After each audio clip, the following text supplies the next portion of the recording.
дӯстони азиз, гуфтаҳои ин мавзӯъ аз оятҳои Қуръони Карим ва таҳқиқотҳои илмии замони мо гирифта шудааст.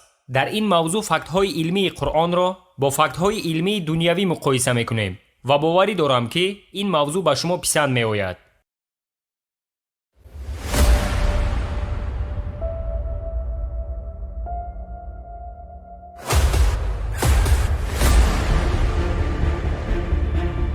мо мусалмонҳо медонем, ки бисёре аз кашфиётҳои илмии замони мо, яъне асри 21, 1400 сол пеш дар Қуръон аллакай зикр шудааст.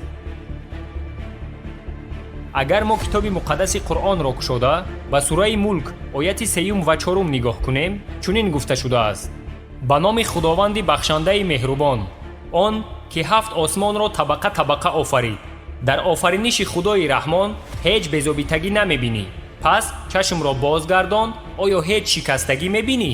пас чашмро дубора бозгардон, то чашм ба ҷониби ту хоршуда ва мондашуда бозояд. акнун ба маънои ин оятҳо нигоҳ мекунем. миллиардҳо ситора ва галактика дар коинот ба ихтиёри худ ҳаракат намекунанд. барои одамизод тасаввур кардани ҳаракати сайёраву ситораҳо бисёр душвор аст, чунки ситора ва сайёраҳое ки вазни онҳо аз миллиард ва триллионҳо тонн зиёд аст, ба суръате ҳаракат мекунанд, ки ба фаҳмишу ақли инсоният ҷо намегирад.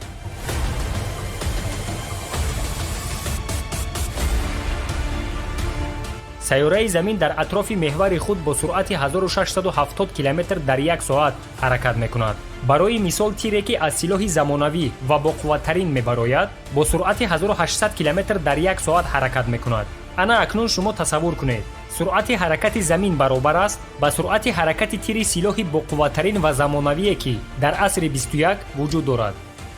дар ин ҷо шумо як чизи дигарро ба назар гиред, ки ҳаҷму вазни тир чӣ қадар асту ҳаҷму вазни замин чӣ қадар. дар баробари оне ки замин дар атрофи меҳвари худ бо суръати 1670 км давр мезанад, боз дар атрофи офтоб гардиш дорад. суръати ҳаракати гардиши замин дар гирди офтоб 108 000 км-ро дар як соат ташкил медиҳад. ана акнун дар ҳамин ҷо сода карда мефаҳмонем. чӣ хеле ки дар боло гуфтем, суръати ҳаракати замин дар гирди меҳвари худ 1670 км-ро дар як соат ташкил медиҳад ва дар атрофи офтоб бошад 108 000 км-ро дар як соат. шумо тасаввур кунед, барзами оне ки бо ин қадар суръати тез дар атрофи меҳвари худ давр мезанад, ҳамзамон боз дар атрофи офтоб суръаташ 60 баробар зиёд аст, яъне 108 000 км дар як соат.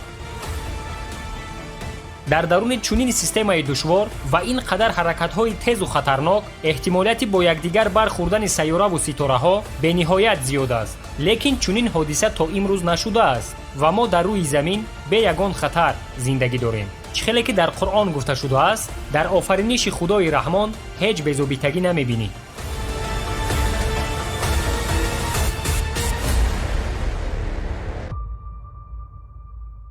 андоза ва масофаи ҷисмҳои осмонӣ.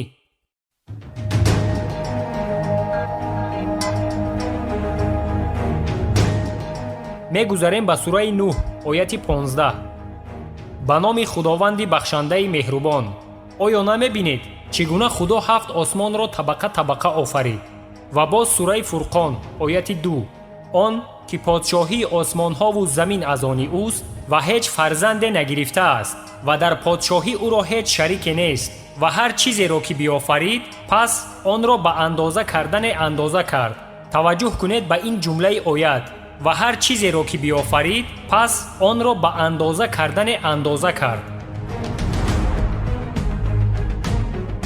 агар мо фикр карда донем ки барои ҳаёт ба сар бурдани мавҷудоти зинда чӣ қадар шароит муҳим аст, ба хулосае меоем ки сайёраи замин ягона сайёрае аст ки бо тамоми шароитҳо ва бениҳоят нозук сохта шудааст. дар Қуръони Карим чӣ хеле ки дар боло гуфтем, гуфта шудааст: ва ҳар чизеро биёфарид, пас онро ба андоза кардане андоза кард. мисол, масоҳат байни замину офтоб 150 миллион километрро ташкил медиҳад. агар ин масофа каме дуртар мебуд, гардишу бухшавии обҳо номумкин мешуд, яъне ки обҳо аз замин бух шуда ба осмон намерафтанд ва ҳеҷ гоҳ дар рӯи замин борон намеборид. бар зами ин пиряхҳову яхбандиҳо зиёд мешуд. агар ки баръакси ҳол офтоб ба замин каме наздик мебуд, тамоми мавҷудоти зинда аз гармии зиёд ба хокистар табдил ёфта дар рӯи замин зиндагӣ кардан номумкин мешуд. суръати ҳаракати гардиши замин дар гирди меҳвари худ. агар суръати ҳаракати замин кам мебуд, фарқияти ҳарорати шабу рӯз бениҳоят зиёд мешуд. тахминан шабона ҳарорати ҳаво -10 дараҷа хунук ва рӯзона бошад 50 дараҷа гарм мешуд. дар чунин шароит зиндагӣ карда мешавад? албатта не. агар суръати ҳаракати замин зиёд мешуд, аз сабаби тӯфонҳои сахту обхезиҳои зиёд дар рӯи замин ҳаёт номумкин буд. масоҳат байни замину моҳтоб. масоҳат байни замину моҳтоб 385 000 километрро ташкил медиҳад.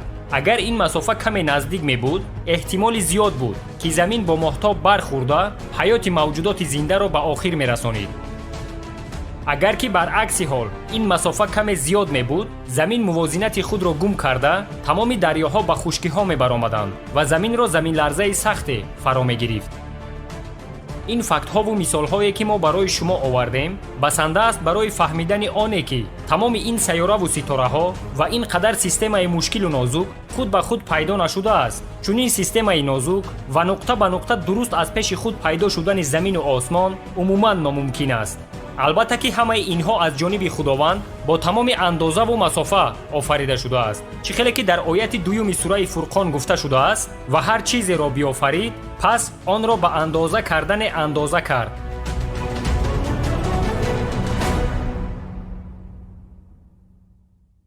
хусусиятҳои кӯҳҳо.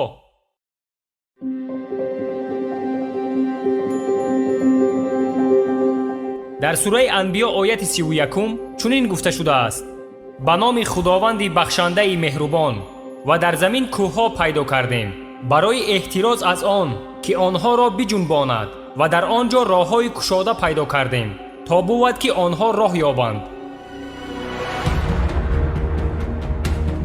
дар ин ояти муборака худованд аз қобилият ва хусусиятҳои кӯҳҳо хабар додааст.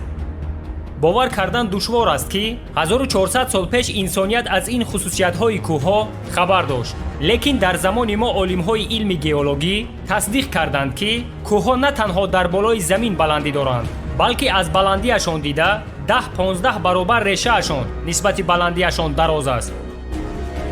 барои мисол баландии кӯҳи Эверест 9000 метрро ташкил медиҳад, аммо решааш дар таги замин 125 000 метр дарозӣ дорад.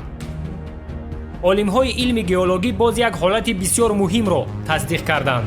решаҳои кӯҳҳо барои мустаҳкам доштани қишри замин бисёр муҳиманд, ба монанди свай.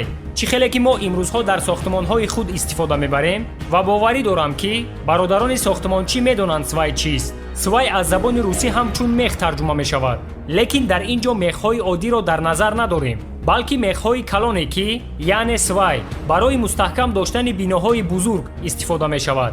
ана ҳамин гуна решаҳои кӯҳҳо ҳамчун свай яъне мех барои мустаҳкам доштани қишри замин аз офатҳои табиӣ ба монанди заминларза ва вулкан бисёр кӯмак мекунанд ва заминро мустаҳкам нигоҳ медоранд. далели ин суханҳо дар Қуръони Карим дар сураи Наба ояти 6 ва 7 омадааст: ба номи худованди бахшандаи меҳрубон, оё заминро фарше сохтем ва кӯҳҳоро мехҳо.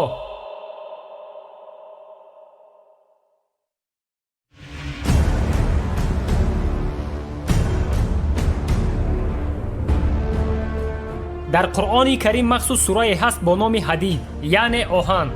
дар ояти 25 сураи Ҳадид чунин гуфта шудааст: ба номи худованди бахшандаи меҳрубон ва оҳанро фуруд овардем ки дар он нерӯи сахт ва манфиатҳои дигар барои мардумон ҳаст.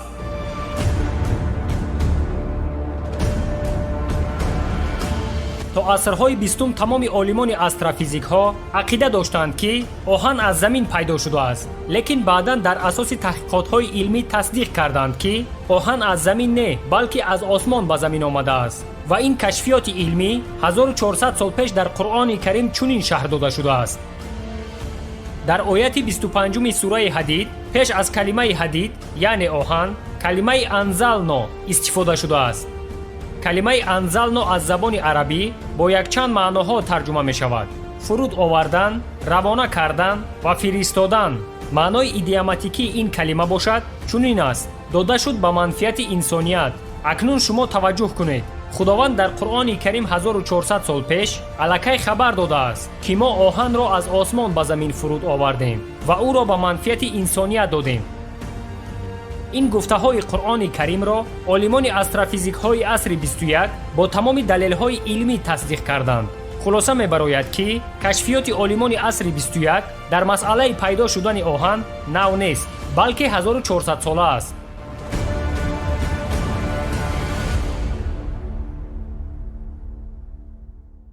атмосфера муҳофизи замин аст. дар Қуръони Карим сураи Анбиё ояти 32 худованд ба мо боз як хабари муҳимро додааст. ба номи худованди бахшандаи меҳрубон ва осмонро сақфе нигоҳдошташуда сохтем ва онҳо аз нишонаҳои осмонӣ рӯйгардонанд. хосиятҳои атмосфере ки дар Қуръони Карим омадааст аз ҷониби олимон дар асоси таҳқиқотҳои илмӣ нимаи дуюми асри 20 тасдиқ шуда буд. атмосфере ки тамоми кураи заминро иҳота кардааст барои муҳофизат кардани кураи замин ва шароити зарурӣ муҳайё сохтани мавҷудоти зинда бисёр вазифаҳои муҳимро иҷро мекунад. барои мисол тамоми астероид ва сангҳои кайҳоние ки ба сӯи сайёраи замин меоянд ҳангоми дохил шудан ба қабати атмосфераи замин сӯхта хокистар шуда барои замину мавҷудоти зинда безарар мешаванд. барзами ин атмосфера боз ҳамчун филтр ба сайёраи замин хизмат мерасонад. тамоми радиатсияву мавҷҳои осмоние ки барои инсоният хатарнок аст ҳамаи онҳоро безарар карда ва миқдори каму фоиданоки нурҳои офтобиву мавҷҳои осмониро ба сайёраи замин равона мекунад. ҷолиби диққат аст, ки ҳамаи ин фактҳои илмии асрҳои 20 ва 21 1400 сол пеш дар Қуръон аллакай зикр шудааст. тарҷумаи оятро як бори дигар мехонам. ба номи худованди бахшандаи меҳрубон ва осмонро сақфе нигоҳдошташуда сохтем ва онҳо аз нишонаҳои осмонӣ рӯйгардонанд.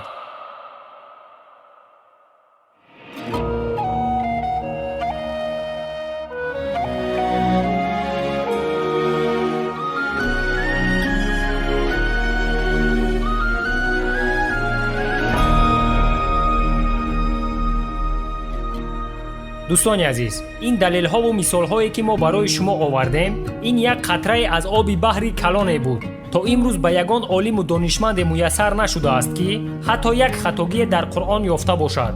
то имрӯз 80% оятҳои Қуръонро бо илми пешрафтаи замони мо тасдиқ карданд ва дар ин 80% тасдиқшуда нодурустӣ ё хатогие пайдо нашудааст. 20% ки тасдиқ нашудааст, сабабаш дар он аст, ки илми инсоният ба он гуфтаҳои Қуръон тараққӣ накардааст. аз худованд умед ва боварӣ дорем, ки дар оянда ҳамон 20% тасдиқ нашуда ба манфиати Қуръону ислом ҳал ва тасдиқ мешавад. агар видео ба шумо маъқул шуда бошад, обуна шудану лайк монданро фаромӯш накунед. то видеоҳои оянда дар паноҳи худо бошед.